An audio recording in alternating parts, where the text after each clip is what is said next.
Posani Krishna Murali arrest వ్యవహారం ఇప్పుడు పూర్తి స్థాయిలో రాజకీయ వర్గాల్లో దుమారం రేపుతున్న పరిస్థితి కనిపిస్తోంది. హైదరాబాద్లో అరెస్ట్ చేసిన పోసాని కృష్ణమురళిని ఓబ్లవారిపల్లి పోలీస్ స్టేషన్లో విచారణ చేపట్టారు. మరి కాసేపట్లోనే రైల్వే కోడూరు కోర్టులో హాజరుపరుచున్నారు. మన ముందు సీనియర్ న్యాయవాది పొన్నవోలు సుధాకర్ రెడ్డి గారు. ప్రధానంగా సుధాకర్ రెడ్డి గారు ఎప్పుడో ఏదో కామెంట్ చేశారని ఇప్పుడు కేసు ఫైల్ చేశారు, అరెస్ట్ చేసి ఇప్పుడు కోర్టులో ప్రవేశపెడుతున్న పరిస్థితి. ఈ పరిస్థితులన్నీ ఏ విధంగా చూస్తారు మీరు? ఇది రెడ్ బుక్ రాజ్యాంగం చాలా స్పష్టంగా ఈ రాష్ట్రంలో రాజ్యం వెళ్తుంది. ఈ ప్రభుత్వానికి ప్రజలు వీళ్ళకి అధికారం కట్టబెట్టింది వాళ్ళకేదో ఒరగబెడతారని, వాళ్ళు ఇచ్చిన ప్రామిస్లు నిర్వర్తిస్తారని. అది గాలికి వదిలేసి కక్ష సాధింపు కోసం ఈ ప్రభుత్వంలోకి వచ్చినట్టుంది.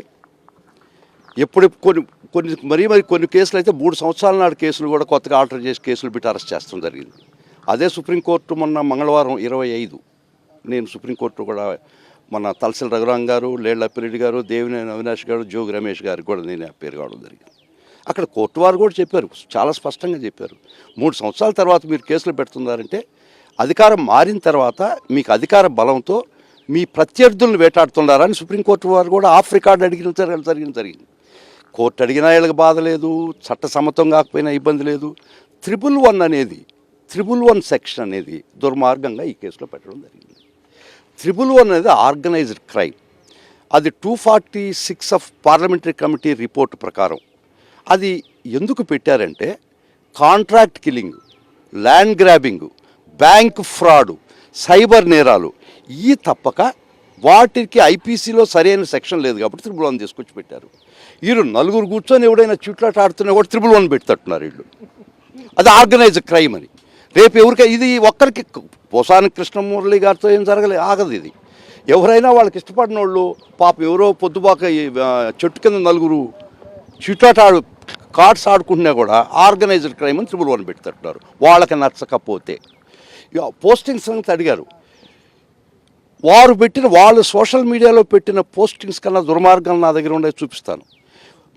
మా పార్టీ పెద్దలు ఆ పోస్టింగ్స్ తీసుకుపోయి డీజీపీ గారిని మీట్ అయినారు, ఎస్పీలు మీట్ అయినారు. ప్రతి జిల్లాలో రిపోర్ట్లు ఇవ్వడం జరిగింది. ఏవైనా ఆ రిపోర్ట్లు చట్టం అందరికీ సమానం ఆర్టికల్ 14 చెప్తుంది. ఈ రాష్ట్రంలో చట్టం అందరికీ సమానమా? మా నాయకుల యొక్క స్త్రీల మీద పెట్టినటువంటి పోస్టింగ్స్, ప్రతి పోస్టింగ్స్ ఈ ప్రభుత్వం వచ్చిన తర్వాత ప్రతి స్టేషన్లో రిపోర్ట్ ఇవ్వడం జరిగింది. అవి బుట్ట దాఖలు చేశారా లేదా ఒక్కసారి గుండె మీద వేసుకొని అడుగుతున్నది. భావ ప్రకటన స్వేచ్ఛలో భాగంగానే పోసాని కృష్ణమురళి గారు మీడియా సమావేశాల్లో కొన్ని కామెంట్స్ చేసి ఉండొచ్చు. భావ స్వేచ్ఛ అనేది చాలా వరకు రెస్ట్రిక్టెడ్ కూడా ఉంటుంది. దానిలో చాలా జడ్జిమెంట్స్ ఉన్నాయి. I don't want to preempt it. ఏది అబ్సీన్, ఏది ప్రొఫేన్, ఏది లావిషియస్ అనేది చాలా డెఫినేషన్స్. అది కోర్టు ముందర చెప్పాల్సిన ఆర్గ్యుమెంట్. అది ఇప్పుడు ఈ నమోదు చేసిన సెక్షన్లకు సంబంధించి మీకున్న అభ్యంతరాలు ఏంటి? ఎందుకంటే పోసాని కృష్ణమురళి గారు చేసిన కామెంట్స్ అన్ని మీడియా సమక్షంలో చేశారు, కానీ ఆర్గనైజ్డ్ క్రైమ్గా వేసిన సెక్షన్స్ పైన మీడియా. ఆర్గనైజ్డ్ క్రైమ్ అనేది ఈ పోలీసు వ్యవస్థ, ఈ ప్రభుత్వం చేస్తుంది. ఆర్గనైజ్డ్గా మీకు ఇష్టం లేనటువంటి వ్యక్తుల్ని మీరు వేటాడాల్సిన వ్యక్తులు ఆర్గనైజ్డ్గా మీరు చేస్తున్నారు. వీళ్ళ మీద దౌర్జన్యం, మీరు చేస్తున్నారు వీళ్ళ మీద అపచారం. కానీ ఆయన విడిగా స్టేట్మెంట్ పెట్టాడు. ఓకే, అది తప్ప రైట్ అది కోర్టు నిర్ణయిస్తుంది. అది న్యాయసమ్మతమా కాదు కోర్టు దృష్టికి పోతాయి. ఆ కన్సర్న్ సెక్షన్ పెట్టండి, 353 పెట్టండి, 196 పెట్టండి. 111 organised crime life punishment section పెడతారా? అట్టయితే మీ సోషల్ మీడియా కానీ, మీ వ్యక్తులు కానీ, మీ నాయకులు కానీ ఎన్ని 111 పెట్టాలా, ఎన్ని లైఫ్ సెంటెన్స్లు అనుభవించాలా? ఇన్ని కేసులు మేము పెట్టాం.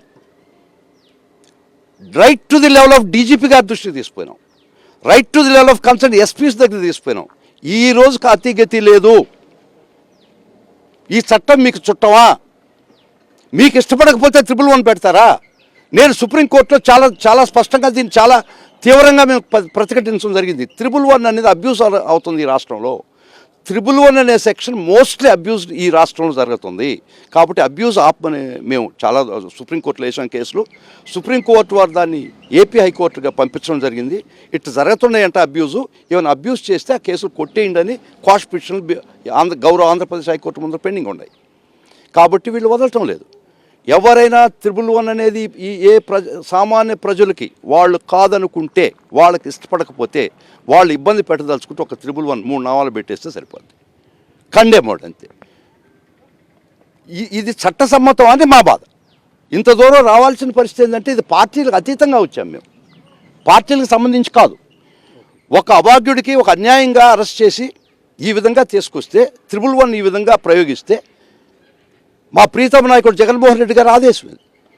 ఎక్కడ అన్యాయం జరిగినా వీలైనంత వరకు మీరు న్యాయ సహాయం అందించండి అని మా మీద పెట్టిన బాధ్యత, అందుకు రావాల్సి వచ్చింది. Right, thank you sir. మొత్తం మీదైతే 111 సెక్షన్ సంబంధించి పూర్తి స్థాయిలో అభ్యంతరం ఉందని పొన్నవోలు సుధాకర్ రెడ్డి గారు చెప్తున్నారు. రాజకీయ కక్ష సాధింపులు, రెడ్ బుక్ రాజ్యాంగంలో భాగంగానే ఇట్లాంటి అక్రమ కేసులతో వైఎస్ఆర్ కాంగ్రెస్ పార్టీ శ్రేణులను వేధిస్తున్నారని చాలా స్పష్టంగా సీనియర్ న్యాయవాది గారు పేర్కొంటున్న పరిస్థితి కనిపిస్తోంది.